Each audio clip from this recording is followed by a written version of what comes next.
We've literally built an entire economy of not just the United States, but the entire Western civilization on healthcare. And that's been a hidden reality for a long time. Mm-hmm. But for thousands of years, the real control of populations has been around their food. And we find ourselves in that same, if not amped up version now that we have 7 billion souls on the planet.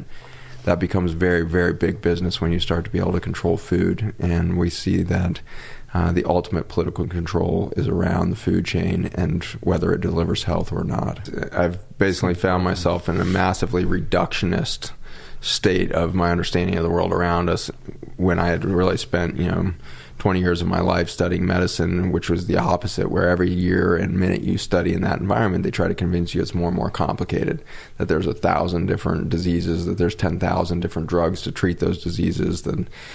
But in reality, what started to deconstruct that world was the realization that the cancer I was studying under the microscope when I was devising chemotherapy happened to be really the exact same process as an ulcer in the ankle of a diabetic patient. Again, sound totally disparate, but in the end, totally reductionist viewpoint is it's only one thing, which is chronic inflammation.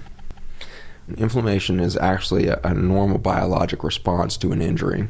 If we have a chronic inflammatory epidemic in the world, which is a better definition than lots of diseases, then we must be overwhelming the immune system of all of the public for some reason at the same time. Sometime between 1982 and 2000, we did something to the environment to totally decimate the protection system of our immune systems. And the big tip-off to me in this process, here I am in the labs developing chemotherapy and is so buried down the rabbit hole of the pharmaceutical model. But there was a big tip-off starting to happen in the late 1990s and early 2000s that we were seeing diseases in what seemed like completely different organ systems in the population go epidemic simultaneously. Examples of this was certainly autism that you mentioned earlier. We had 1 in 5,000 children with autism in 1975. Today we have, just 3 weeks ago, released the most recent data, 1 in 36 children with an autism spectrum disorder. And the big argument for a long time was, well, maybe we're just diagnosing and recognizing autism better, which is kind of laughable if you've ever sat with an autistic child. Here's a 5-year-old who can't speak, can't make eye contact, hits his head on the wall for a few hours a day to try to console his terror. We didn't miss that in 1975. This is not a diagnostic dilemma. But then to further emphasize that, the fastest acceleration in that growth pattern of this epidemic has happened between 2012 and today, where we're seeing a doubling time every 2 to 3 years in that autism rate. At the current rate, we'll see 1 in 3 children with autism in 2035. And then in 1996, we saw this sudden rise in the Alzheimer's dementia in women. Interestingly, the Alzheimer's rates has not changed in males since that time.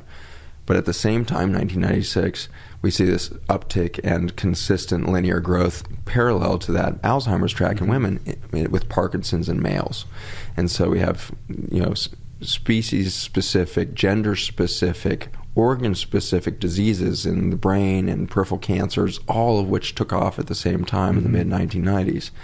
Autoimmune disease, unbelievable epidemic starting in the late 1990s. And so this was like the cracks that were starting to form in my worldview, that maybe there weren't 1,000 different diseases because they all started going epidemic at once, which really begged the question, is there a root cause of the root cause of the root cause of all disease?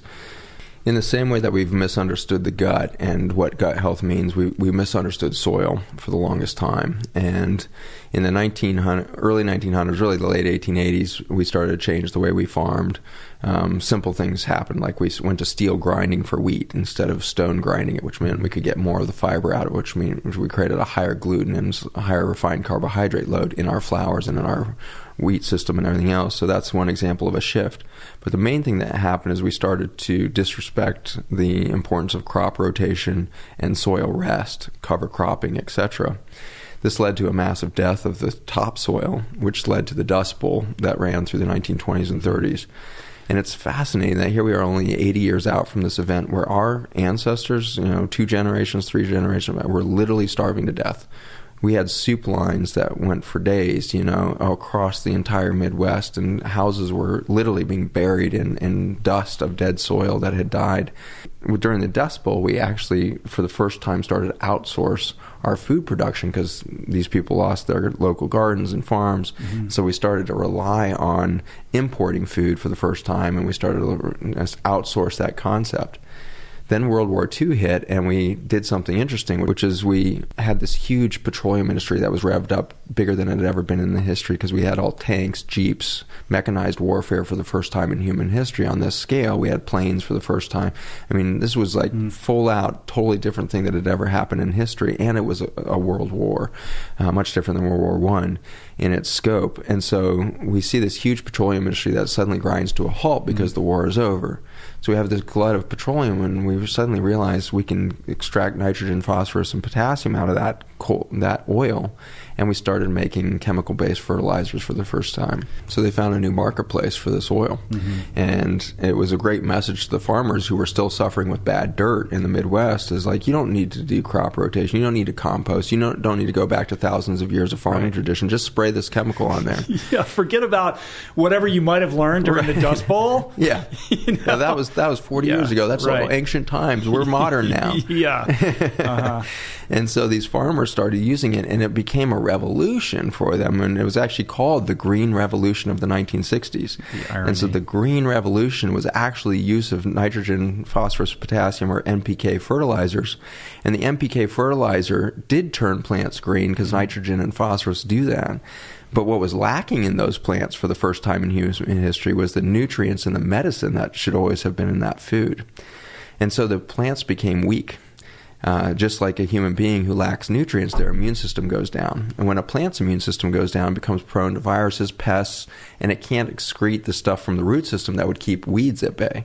And so now the plants are getting attacked from the outside, if you will, and the chemical industry says, no problem, here's a new chemical weed killer, here's a pesticide. And so the farmers got themselves locked into this codependent relationship with chemical fertilizers, then chemical drugs for the plants to keep them alive despite a failing biology underneath the surface there. Right. Akin to taking a drug to deal with the symptoms of some ailment that you have that creates a whole battery of side effects that then require you to take another drug to deal with those. It's just an environmental version of that. It's exactly the same thing. And in fact, the drugs have been the same in a lot of ways. The main drug is antibiotics. Western medicine really got its first foothold with penicillin, our first antibiotic, and that happened to be in the 1940s with World War II. And so we developed in the same decade the antibiotics that would kill the bacteria in our body with the antibiotics that would kill the soil.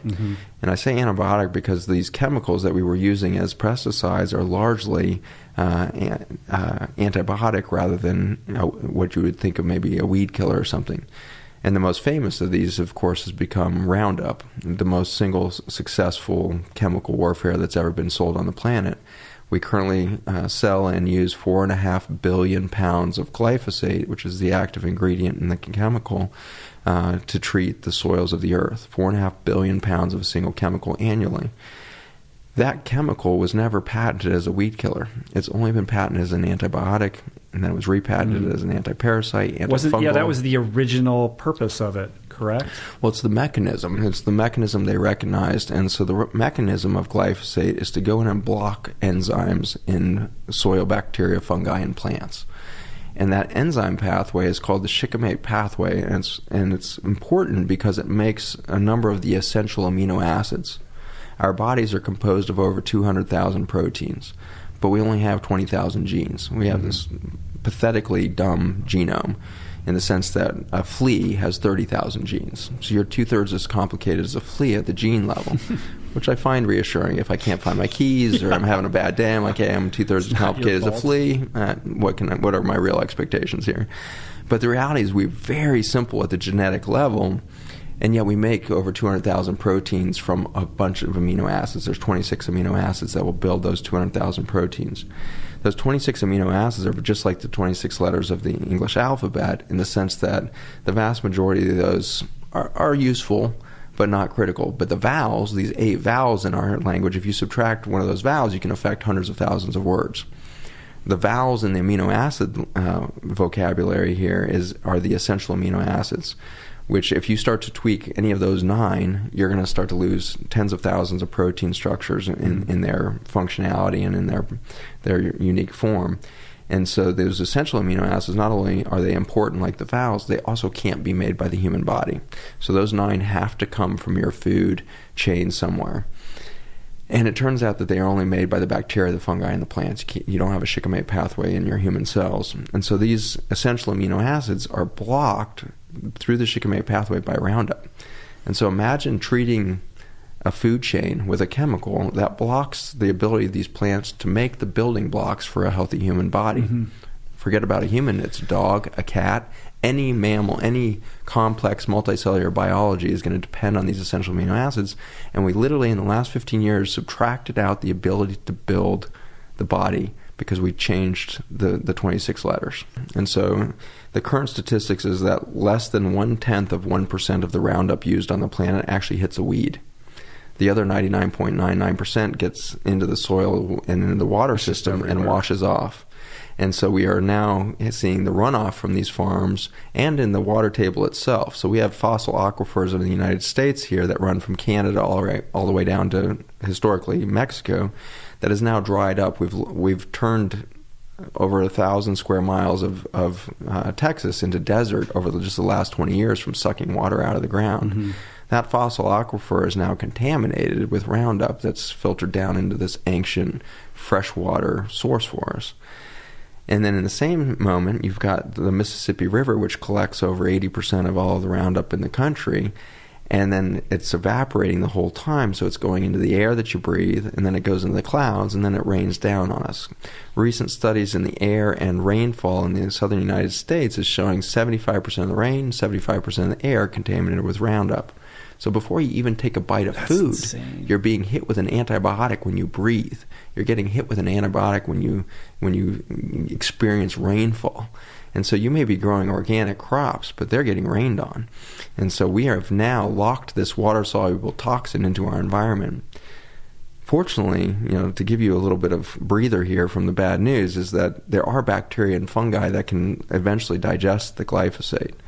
The downside is we need to stop spraying it so that they can return. Mm-hmm. We're decimating those very bacteria and fungi by the presence of Roundup to the point where they're not digesting it. Current estimates is if we stop spraying Roundup tomorrow, it would take about 50 years before our ecosystem saw a drop in the level of Roundup below our toxic levels. If the conspiracy theorist was right, then we'd see 1 in 2 people with cancer, we'd see 1 in 30 kids with autism, we'd see Parkinson's going crazy. They're literally repeating back, if it was toxic, we would see literally what we're seeing, And so the reality is the public health statistics have gotten so grim in the last 8 years that nobody can call this a conspiracy theory anymore. Right, but it's almost like, but where's the smoking gun? The smoking gun is what's been missing. Mm-hmm. That's what we found in 2012. So in 2012, we found it backwards. I don't think anybody's actually smart enough with the human gray matter that we're given to actually create a paradigm shift prospectively, right? So every great, mind that we look to in past, Galileo or, Ben Franklin or anybody, we said, they discovered something, or, Edison. These just came at moments when the evidence got so overwhelming that it became obvious, right?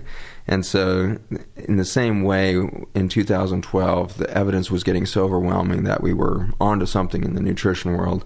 But at the time, I was still thinking cancer therapy, because my background was in chemotherapy development. And so when I found these molecules in soil that looked similar to the chemotherapy I'd been making, a lot of bells started ringing of like, what is that? Where did it come from? How is there medicine in the dirt? Like, where is that coming from? And within a few weeks of that discovery of those molecules, we found out that bacteria and fungi were making these specific shapes of these carbon molecules. And that really closed the loop for me, because there had been some papers coming out in the mid-2000s in the cancer world that were starting to say that the bacteria in your gut were predicting which cancers you would get. If you're missing these bacteria, you would get prostate cancer. If you had these bacteria, you would get breast cancer. That was so radically bizarre and out there for our current model, even to this day, as to how cancer worked. But now you fast forward 8-10 years, and now there's tens of thousands of articles that are showing that genomically, the bacterial genome is way more important in determining cancer than the human genome. And so this reality was hitting. And so in 2012, when we discovered these chemicals that look a little like chemotherapy that are made by bacteria and fungi in the soil, it suddenly closed the loop of, oh my gosh, what if the bacteria in our gut is doing the same thing? What if the bacteria and the fungi are actually our best source of medicine for everything? And so that's the direction we were going. But as soon as we put this into petri dishes with cancer cells and beyond, we suddenly realized, no, there's something way deeper happening with this information stream coming out of bacteria and fungi. And it was my chief science officer, Dr. John Gilday. He's a PhD in genetics and cell biology, and he was the first to realize that we had put our finger on the glyphosate toxicity issue, is that this communication network from the bacteria and fungi was actually supporting the protein structure in our gut lining. And so it turns out that the gut is held together, these trillions of cells that make up that cellophane layer, by tight junctions. These are Velcro-like proteins that hold one microscopic cell to the next to create this coherent carpet. And he had recognized before this, and a number of other labs had started to publish, that glyphosate seemed to increase the permeability of this membrane. And nobody was really sure why yet. But we suddenly realized that if this bacterial communication network was in there, we couldn't injure the membrane. It became bulletproof to the glyphosate injury. And so in that journey, we started to really study glyphosate and its relationship to the human cells, because like you said, Monsanto's been swearing up and down that there is no harm to the human body because the shikimate pathway only exists in bacteria and fungi. Well, that may be true regarding that enzyme target, but the classic thing with any drug is it always has off-target effects, right? And so that's why drugs have side effects, is they don't actually go and do exactly what your doctor says it's going to go do. It's going to hit a bunch of other receptors and do other things. The side effects of glyphosate that are outside of this shikimate pathway is direct injury to the protein structure that holds your gut lining together. This would be bad news if that was it. But it turns out that every macromembrane in your body, the blood vessels that fuel your entire body with oxygen and nutrients, are held together with the same tight junctions. The blood-brain barrier that protects your peripheral nervous system and your brain, same tight junctions. The kidney tubules that are held together to detox your body, same tight junctions. And so what's happened as we've introduced a chemical that's directly toxic to this Velcro-like protein is we turn into leaky sieves on the front end, gut leak and nasal sinus leak. And so every time we breathe, every time we eat, we're starting to leak and our immune system gets overwhelmed. Then the blood vessels that are supposed to deliver either an immune response from peripheral or get nutrients to some distant space is also leaking. And so we're getting permeability of the blood vessels. Then you get to the blood-brain barrier. This is supposed to be the holy of holies. A peripheral nerve or the brain is supposed to be protected against everything in your blood, because even glucose, which is the main fuel for your brain, should not get into the brain in an unregulated fashion. It will damage the nerves. And so the holy of holies of the central and peripheral nervous system is being destroyed. And so if that's true, if glyphosate was really damaging that, then we should see a massive explosion in neurologic injury to children and adults starting in about 1996. And that's exactly when we see this steep increase happening in autism, Alzheimer's, Parkinson's, neurodegenerative conditions like MS, autoimmune diseases, and all the rest. I mean, all of this has sounded like a lot of bad news, but identifying a problem is so much of the solution. And so now that we identify the problem, look, we've put into our food chain a chemical that deletes the ability to build a healthy human body. We've put into the food chain a chemical that deletes the medicine out of our food, which we didn't have time to talk about, but that same shikimate pathway makes the alkaloids, which are the medicinal features of our food, is deleted by glyphosate. So we build a diseased body, we build a food chain that doesn't have the medicine in it, and then we take away the most vital thing, which is this microcosm, macrocosm phenomenon you just talked about. So far I've been describing to you that we are losing the identity between the outside world and our immune system by the breakdown of these membranes. We get leak. That's literally taking away self-identity from the immune system, and so we get autoimmune disease where we're starting to react to our own body as if it was foreign. In the same way, at the macro level, I believe we're losing our self-identity as human beings as we start to leak. And we start to become majorly depressed, panic disorder. We start to get lost down these rabbit holes of doubt, insecurity, fear, guilt. We have spiritual crisis. We have relationship crisis that's on an epidemic level equal to cancer and beyond. The ability to stay in human relationships seems to be the most complicated thing that we could possibly endure right now. It's because we are literally losing self-identity at the cell level because we are eating a chemical that breaks our self-identity at the cell level. a sickness happens and it results in an immune reaction and a healing process. I think that's what's happening to our society right now. We have a sickness and a disease on the planet of loss of self-identity and human consciousness of our purpose here, only to trigger the ultimate healing process, which is to realize that we're all one. We are all on one mission to find truth in ourselves and through one another. We are calling in community. We are going to overcome the isolation of our cell phone era. We're going to start to touch each other more. We're going to hug each other more because we have to. And that's a beautiful healing process that I already see afoot in the world around me. And I'm blessed to be able to go and speak all over the world right now. And I'm blessed in that journey to see humans changing their macro consciousness as they change their diet, as they change their nutrition, as they get in touch with their food chain, as they put bacterial and fungal communication networks back into their body. They come back 18 months later to my clinic and they'll say, "Doc, I just left my husband. He's been abusing me for 35 years and I finally realized I don't deserve that." And I left. And so a woman can in an instant suddenly realize, as her boundaries go up at the gut and at the blood-brain barrier, her macro boundaries of that's not spiritually and psychologically appropriate. I am me, I am important, I am loved, I don't need that kind of abuse in my life. In the same way, I'll have somebody walk in and say, "Doc, I just quit my job. I just started my company that I've been wanting to start for 30 years and wasn't confident enough to start, and I just realized I am ready, and I just did it." And so I have this goosebump experience over and over again, despite some of the tragedy that's in the talks that I give and the science that I now know. And I'm constantly seeing this bubbling up of human hope and human healing and consciousness coming on. And I take great hope in that.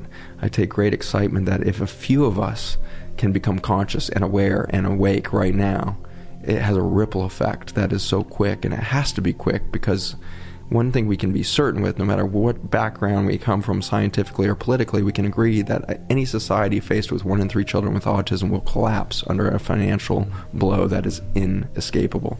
And so we're about 16 years away from a sure, complete collapse of our financial status as a country, and yet we don't hear a single politician talking about it. Because why? Because the politicians are not the solution. You and I are the solution as consumers, and we are doing it already. The organic food movement, nobody predicted how successful it was going to be. 10 years ago, it was less than 1% of the food sold in the country, and now we're pushing it. We're up to maybe 4 or 5% in a lot of communities.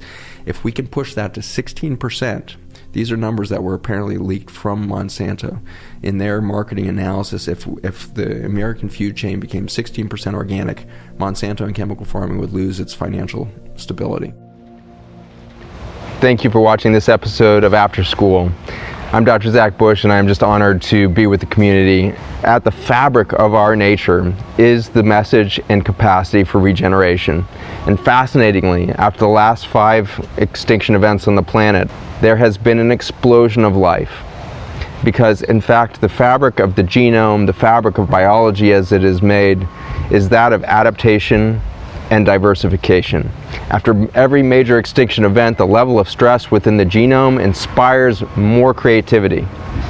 It is not a demise, it is not a victim, it sees the opportunity for something more dynamic, more adaptive, and more resilient, and ultimately more intelligent. After that last great extinction, the world did not suffer back or struggle back to create the dinosaurs. Instead, Mother Nature envisioned the possibility of birds, mammals, humans. And here we walk the earth today. And we have triggered an extinction event through our extraction and our consumption because of our belief that we are separate from nature, that we need to control her, that we need to domineer her, and that we actually are some sort of manifest destiny towards her consumption. Changing that mindset and coming into alignment with Mother Nature will create a future that none of us can imagine.